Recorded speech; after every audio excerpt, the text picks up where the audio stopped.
There's a few things in life that are a guarantee: death, taxes, and Manchester United's inability to make a move in the transfer window.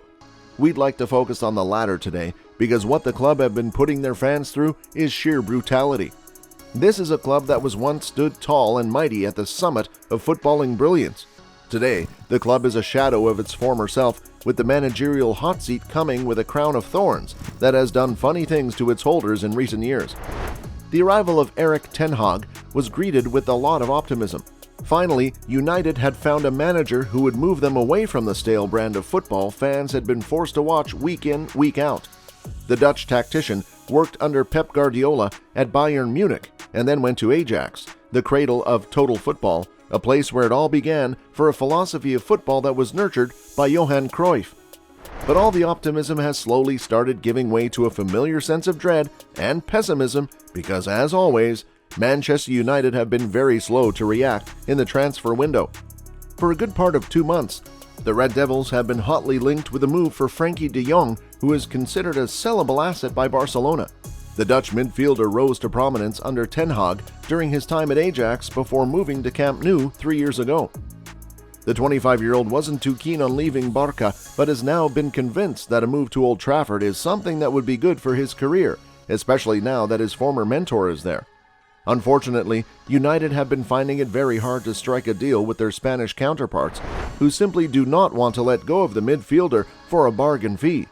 The likelihood is that the deal will cross the finish line. However, the problem throughout these long, protracted negotiations is that United are being forced to pay a premium for players they want, largely because they are the ones who are desperate for quality and have no other option but to pay over the odds for their targets. The past 3 years have seen the Red Devils make a lot of big money signings, but not every move has worked out. At the same time, there are a lot of key positions that need to be addressed. Keeping in mind how much Harry Maguire has struggled, signing a new centreback is going to be another crucial aspect of the rebuild plan. However, there is belief that United will focus on other positions once they have finalized de Jong's signing, which has already consumed a lot of time and energy. But hey, let's not paint such a sorry picture, because regardless of how bad last season was, there have been quite a few positives. At the time of working on this video, Erik Ten Hag has already conducted his first training session. So here's a few things that Ten Hag will be aiming to do in order to rebuild the once proud institution which has experienced quite the fall from grace: reviving careers. One of the most remarkable achievements attributed to Ten Hag during his time at Ajax was how he revitalized the careers of players. Sebastian Haller was struggling in front of goal at West Ham, but the Ivorian became a prolific goalscorer at Ajax. The same can be said about Dusan Tadic, who always showed a lot of potential during his time at Southampton, but lacked the end product. At Ajax, the Serbian forward became a player who scored goals and provided assists in equal measure. We expect something similar to happen for someone like Anthony Martial, who was clearly drained of all confidence when he left United for Seville in January. Things did not work out for him in Spain either, but now that the forward is back at Carrington, we can expect Ten Hag to spend some time with the France international and perhaps help him finally realize his true potential. Martial definitely has all the qualities to become successful in England, and perhaps a manager like Ten Hag is exactly what he needs. Preparing the next crop. There is no denying the fact that Manchester United have some really exciting young players waiting for a chance to impress the new manager. The likes of Hannibal Mejbri, Alvaro Fernandez, Zidane Iqbal, Garnacho, James Garner, and so many others have all the talent in the world to stake a claim for first-team football. All these youngsters were present in the Dutchman's maiden training session. Moreover, the former Ajax boss has a proven track record of helping the younger players realize their full potential, so we can expect something similar happening at Carrington. We saw a bit of Hannibal Mejbri in the last few weeks of the 2021-22 campaign, and the young Tunisian midfielder could do with a bit of one-on-one coaching. United need a bit energy and creativity in midfield, and Mejbri has all the traits to be a regular starter for years to come. At left back, we saw Luke Shaw regress last season, while Alex Telles never really proving himself to be up to the mark. And this is where someone like Alvaro Fernandez comes in. The young Spaniard is an attack-minded fullback, but he is also very solid in defense. Moreover, his playing style is akin to a certain Patrice Evra. Our prediction is that we will be seeing a lot more of the youngster in preseason. Last season, James Garner played a key role in guiding Nottingham Forest back to the Premier League.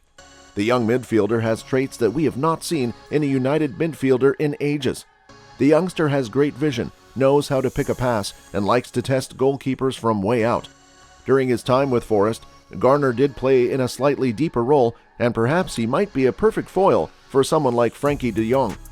Perhaps this is the reason why United are not going to sign multiple midfielders this summer? A ball-playing centre-back. One of the most crucial aspects of an Erik Ten Hag side is a ball-playing defender. A few years ago, it was Matthias de Ligt at Ajax, and last season we saw Lisandro Martinez and Jurrien Timber do that. United were hotly linked with the latter, but the youngster is likely to stay put because of the risk involved in switching clubs during a World Cup year. However, if the Timber track leads nowhere, United are also looking at Martinez. The Argentine is a ball-playing centre-back who could prove to be a perfect partner for Rafael Varane.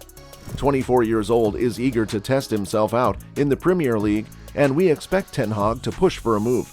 After Frankie de Jong, signing a centre-back does seem like a priority, and if they're able to sign a ball-playing defender, the Ten Hag brand of football will be on full display at Old Trafford. The X-Factor.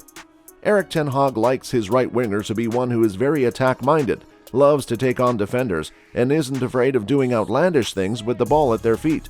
At first, it was Hakim Ziyech, and last season he had Antony who would do all that for him. The Brazil international absolutely loved playing under the Dutchman and is reportedly eager to be reunited with his mentor. And while Ajax are demanding a lot of money for him, chances are that United will fight tooth and nail for him. Having a player like Antony in your side means that there is always an air of unpredictability about your attack. The young winger is very good at taking on defenders, has great close control, is a good crosser, and likes to cut inside and test out the goalkeeper. All in all, Manchester United do seem to be in good hands with Ten Hag at the wheel. While the Dutchman has not been able to welcome new players this summer, he still has a lot of talented young players at his disposal. Moreover, a lot of senior players will be eager to impress the new boss, and maybe, just maybe, all these players ever needed was a good coach around them.